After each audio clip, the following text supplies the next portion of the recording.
Okay, here we go. Einstein's confusion over the ether, and Einstein has created confusion in physics over his changed his mind on the ether issue. You've got his followers, and they want to talk about ether, and they say things which don't really make sense, and Einstein changed his mind about the ether. So how does that relate to what his followers want to believe? So the main thing I would be referring to is a BBC Horizon documentary in year 2000 called Einstein's Miracle Year, and the other links I will be referring to is this one, Einstein, Ether and Relativity, another one, Einstein Relativity Theory declares ether necessary at that place.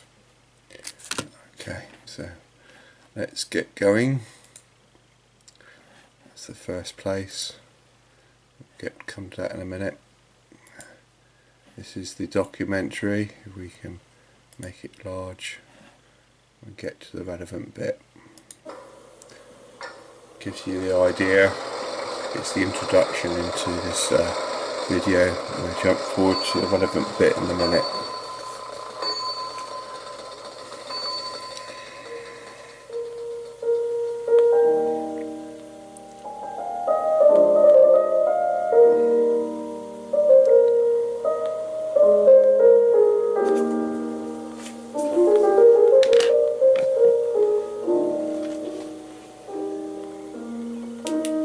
I was 16 when the image first came to me. What would it be like to ride a beam of light? At 16 I had no idea, but the question stayed with me for the next 10 years. Simple questions are always the hardest, but if I have one gift, it is that I am as stubborn as a mule. Albert Einstein. So that's the pretty much introduction to his thoughts and in this documentary, and there's quite a few things I would like to go through really in this documentary, but the main thing I'm concentrating on at the moment is about the ether, so we're going to jump forward to the ether bit.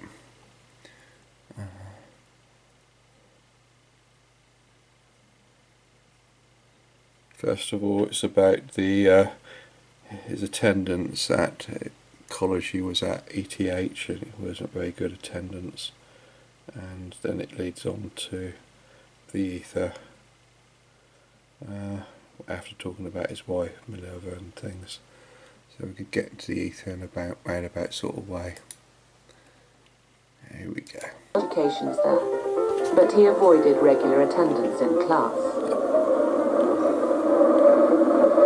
He preferred to spend his time at his favourite haunts, including the Odeon Cafe, which remains largely unchanged to this day. It's nothing short of a miracle that the modern methods of instruction have not yet entirely strangled youthful curiosity. For this delicate plant, aside from stimulation, stands mainly in need of freedom. Einstein would stay in the cafes for hours, sipping coffee and talking with his classmates, among them the one woman in Einstein's course. So we get on to his girlfriend, but first of all I hope you take note that he's a rebellious student. He's skipping lots of classes, so picking it up from what his girlfriend Minerva. Einstein would stay in the cafes for hours, sipping coffee and talking with his classmates, among them the one woman in Einstein's course. February 1898. Esteemed Miss, the desire to write to you has finally overcome the bad conscience that made me avoid exposing myself to your critical eyes. Her name was Mileva Marek.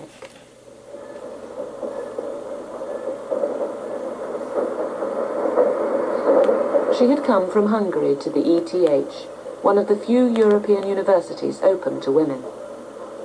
Being bright at school, she was taught by her teachers to go further.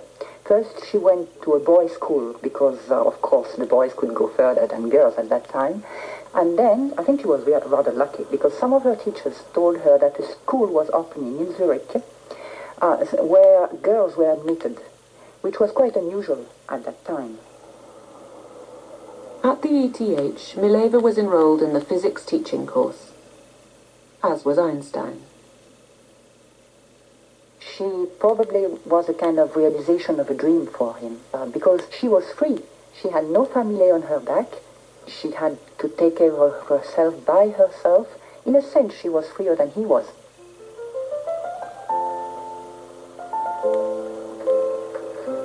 Gradually, Albert and Mileva came to feel that they were two of a kind. August 1899. How closely our mental and physiological lives are linked.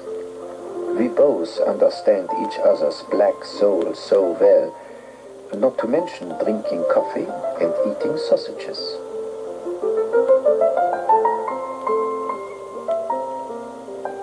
For Einstein, these were the important things in life: studying with Mileva, walking beside the lake, and thinking about physics. But rarely at the Institute. So it was one of the mysteries is how much contribution did his girlfriend, became his wife, gave to his physics papers, which he became famous for in 1905. So now we're getting on a bit more. Fortunately, there were only 2 examinations. This is by the way, it's just an actor, so it's not the real Einstein. Which meant, for the most part, I could do as I pleased. Of course, it certainly helped to have a friend who attended the lectures faithfully. That friend was Marcel Grossmann, a brilliant mathematician who gladly provided Einstein with his notes. So what we got is Einstein skipping classes. He's not very good at attendance, and he's got a brilliant friend, and he's able to read the notes of his brilliant friend, so obviously that must help him a lot. So it sounds more like he was assisted through his education there, really. But even with Grossmann's help, Einstein did have to attend a few classes. Recent research in Einstein's papers has produced a portrait of a truly infuriating student. Make a note there, infuriating student. He was upsetting his professors. We have here his college record, and you see something interesting happening by the 3rd year at the ETH.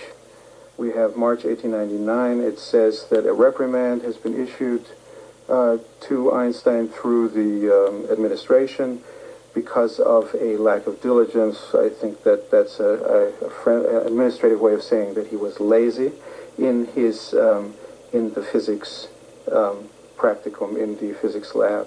We also have, as an indication of that, a very fat 1, which is is essentially the lowest grade he can get.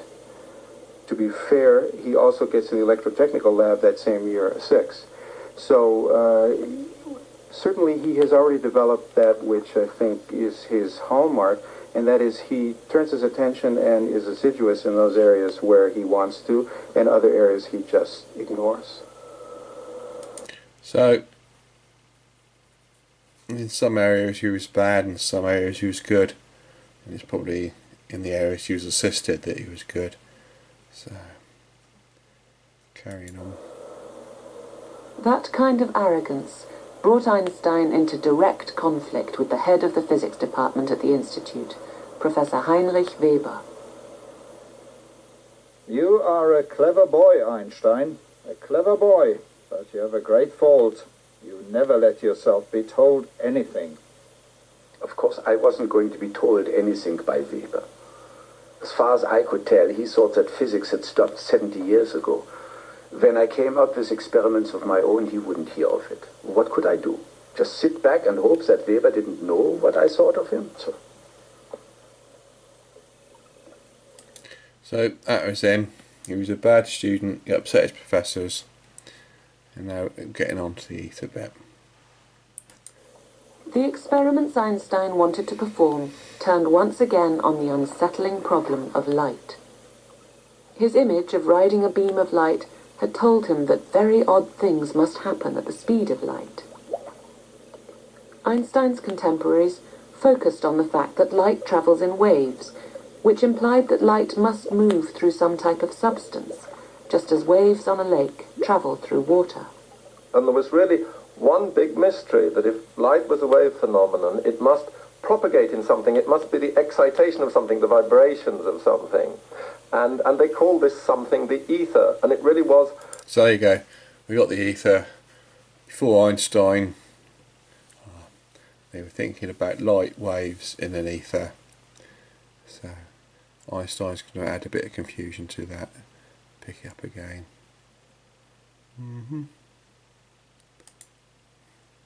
Here we go. Essentially the foundations of physics.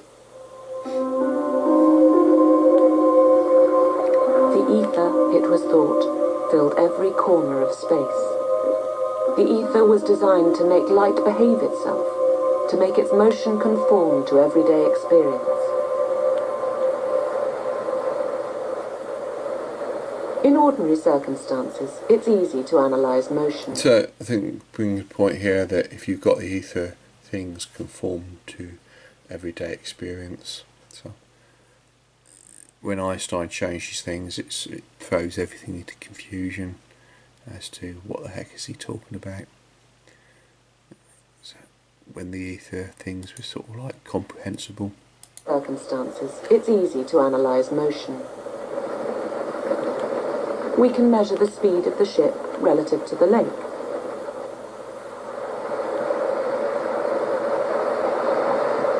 We can also determine the speed of the sailor across the lake, a little faster than the boat when he walks forward, a little slower than the boat when he walks back towards the stern. It's all just Newtonian physics, so it's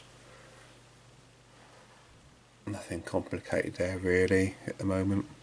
Just when Einstein confuses things, it's going to come up. A little faster than the boat when he walks forward, a little slower than the boat when he walks back towards the stern.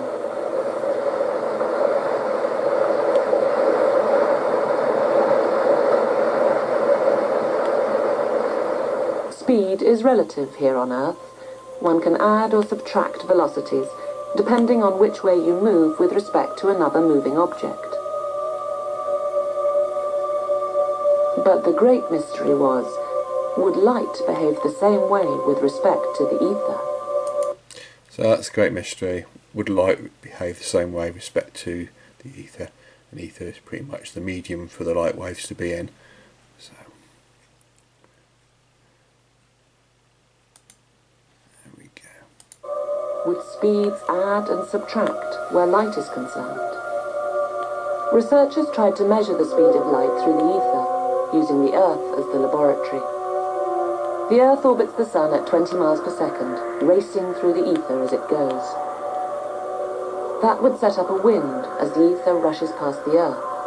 And if light travelling through the ether matched ordinary experience, then a beam of light moving with the ether wind should move faster than a beam of light struggling in the opposite direction, against that 20 mile per second breeze. Unfortunately, every attempt to measure such variation in the speed of light failed. Yeah, and we go into my videos, that's not really entirely accurate. It's the lie upon which Einstein's relativity is built. They're doing this lie that they got the speed of light is constant, but really there was a small difference in the light speed, and they're sort of like taking that as experimental error and so forth. But when the experiments were done in more detail, you found out that it wasn't experimental error, and the light speed did vary a bit, but they sort of like try to overcome that difficulty by then defining light speed as constant. So really it's all just a bluff and cover up. It wasn't, there was light speed variable, and the first experiments on this by Michelson-Morley went on unclear, but then you got experiments by Reg Cahill and others who've managed to find that it is variable. But let's see if we can find one of them. There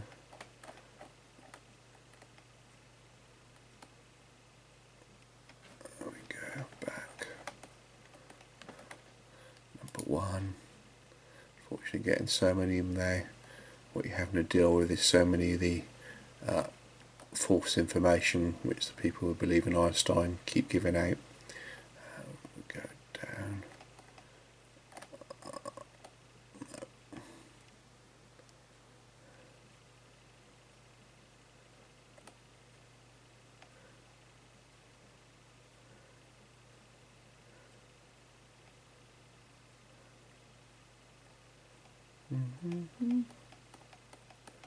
Must be on the next one then.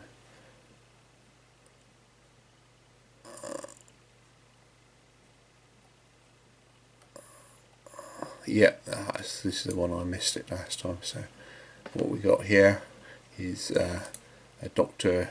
Brian Wallace, and he was trying to report to the physics establishment that the speed of light is variable, but they don't want to hear that. They don't want to hear anything that contradicts their belief in Einstein. So it's sort of like they make their mistake about having light speed is constant. They find out they can't actually get light speed to be constant from experiment, and so they then bluff it and define the speed of light to be constant. So we come back here, so we carry on from there for this video. With every experiment, the speed of light remained rock steady, unchanging in any direction. Einstein dismissed the notion of an ether long before any other physics. So Einstein is dismissing the ether, and this is actually in 1905 when he's forming his special relativity theory. It's when it's his miracle year.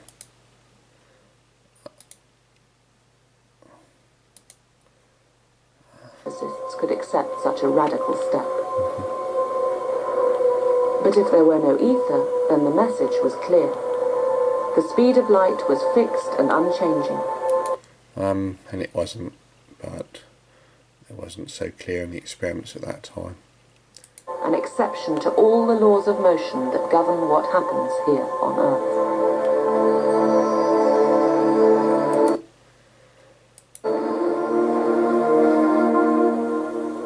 It made no sense. It made no sense, so it's a clear indication that there was something wrong. It made no sense. So he's dismissing ether, and that's in 1905, and it's making no sense. And we'll come back to this. So in this video here, later on, Einstein decides that there is an ether, and this little video clip is about that. In fact, although skeptics often point to Einstein's theory of relativity, it was Einstein who in 1920 said, "There are weighty arguments to be adduced in favor of the ether hypothesis. To deny the ether is ultimately to assume that empty space has no physical qualities whatsoever. The fundamental facts of mechanics do not harmonize with this view. According to the general theory of relativity, space is endowed with physical qualities. In this sense, therefore, there exists an ether. According to the general theory of relativity, space without ether is unthinkable." So, cancel. So what we've got, according to that video, Einstein is bringing back ether for general relativity, and according to this other video, the Horizon one, when he took the ether out, it didn't make any sense. So it didn't make any sense in 1905 when he took away the ether and formed his special relativity, but later on he seems to bring the ether back, and well, it just leads to confusion, because you've still got people who believe in Einstein, and they're believing in Einstein what he said in 1905 about getting rid of the ether, so they're still going by that, when actually, as pointed out by this video, Einstein brings the ether back when he's older. I should show you what they've got to say about it here. Highlight it. This is, I don't actually know who the person is here.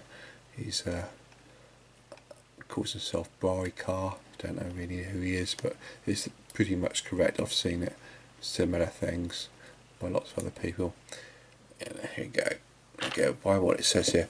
In science, if I maybe get it larger, I'll make it larger. Down a bit. In science, it is said that the Einstein relativity theory proved that ether doesn't exist, and that would be 1905. This is totally false and has been suppressed on purpose to avoid people from thinking of free energy devices running on ether. So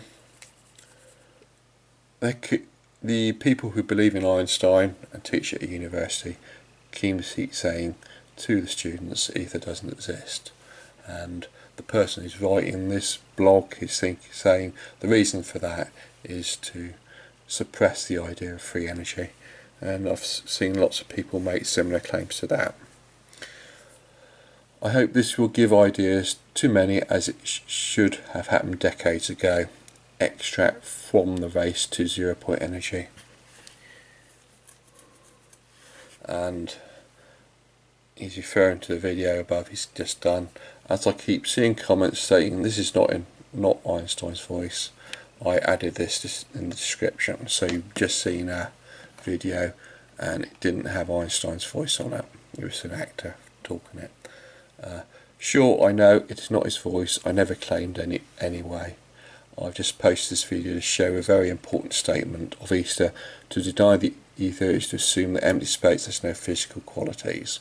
Space-time, ether, it's just a name to those who have seen a rubber sheet describing black holes in the space-time continuum. The Hall bending beef flat sheet. Black holes is another problem altogether, and it's what Steve Carruthers is doing, but we're dealing now with an ether, and they're calling it space-time. What do you think space-time is? That sheet representing the flat universe we always see. What do you think it's made of? Void, question again, or some kind of matter that has properties, ether, chi, fauna, space-time, etc. It's just the name for the same thing. So space-time, he's thinking, is the new name for the ether, and that's probably correct. It's probably what Einstein meant, but you've got this confusion that Einstein got rid of ether. Einstein got rid of ether in 1905, and then he brought it back. So we go back to this video, and this is not Einstein's voice, but he's saying what he's thinking after 1905 in about 1920. Though skeptics often point to Einstein's theory of relativity, it was Einstein who in 1920 said, "There are weighty arguments to be adduced in favor of the ether hypothesis. To deny the ether is ultimately to assume that empty space has no physical qualities whatsoever. The fundamental facts of mechanics do not harmonize with this view. According to the general theory of relativity, space is endowed with physical qualities. In this sense, therefore, there exists an ether. According to the general theory of relativity, space without ether is unthinkable." Right.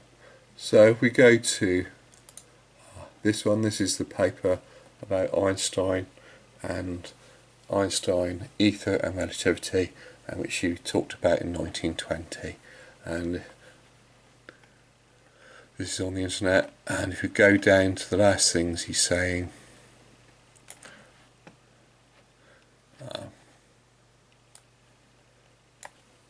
recap.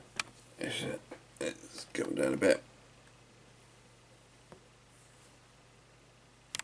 Recapitulating, we may say that according to the general theory of relativity, space is endowed with physical quantities. In this sense, therefore, there exists an ether. According to the general theory of relativity, space without ether is unthinkable, for in such space there not only would be no propagation of light, but also no possibility of existence for standards of space and time. Brackets, measuring rods and clocks, nor therefore any space-time intervals in the physical sense, but this ether may not be thought of as endowed with the quality characteristic upon media as consisting of parts which may be tracked through time. The idea of motion may not be applied to it. So that is the type of thinking he's doing about ether then. This is, go back to the top,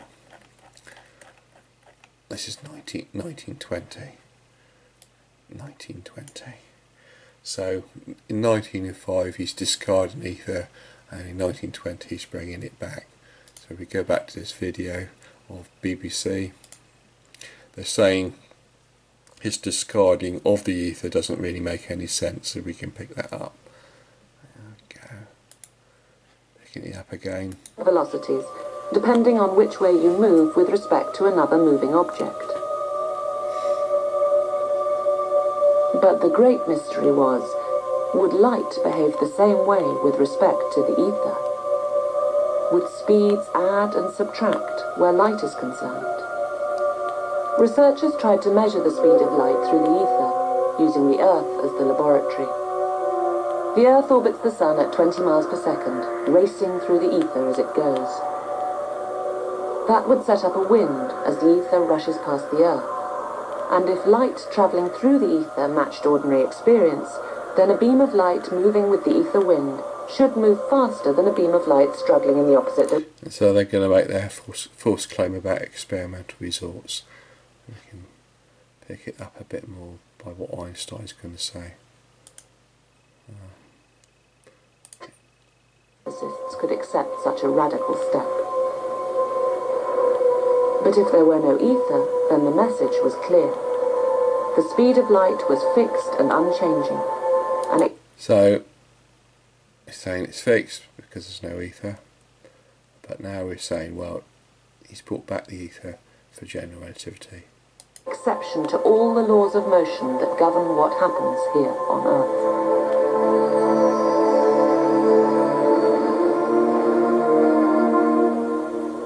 It made no sense.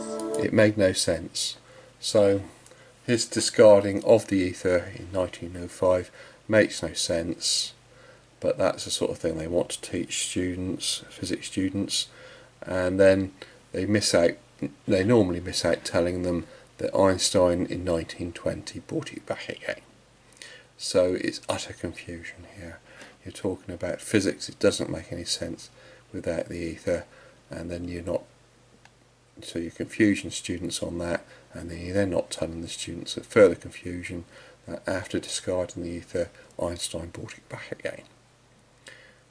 But Einstein was in no position to figure it out. No position to figure it out. In 1900, he graduated. So basically, initially he has no position to figure it out, this discarding of the ether, and now it's going to go into details where he tried to work it out. He's trying to work out a reason for discarding the ether. So you've got all that, which is basically wrong. It's based on, say, experiment, which is not experimental evidence. Is not correct. If we go back to the videos.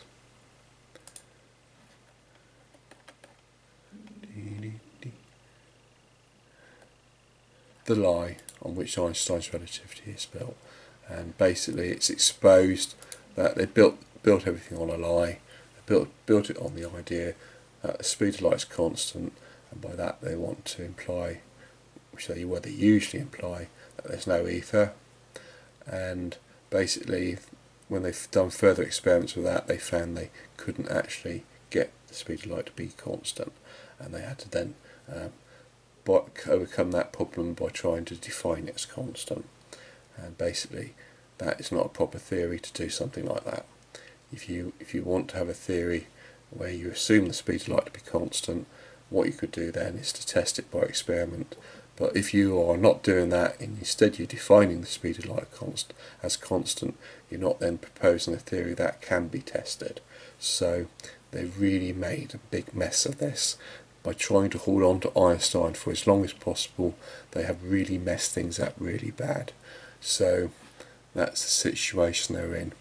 They're trying to teach, most of the time they're trying to teach students that there's no ether, and they're avoiding telling the students that Einstein brought the ether back.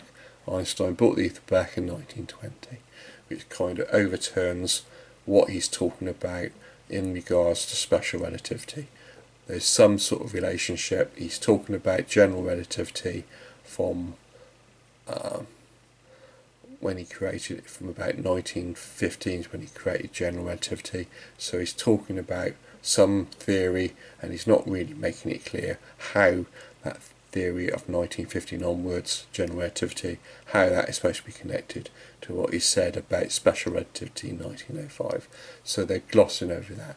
They're glossing over major confusions of Einstein, of his changing his mind. So if we go back, Einstein's confusion over ether. Einstein has created confusion in physics over his changes of mind on the ether issue.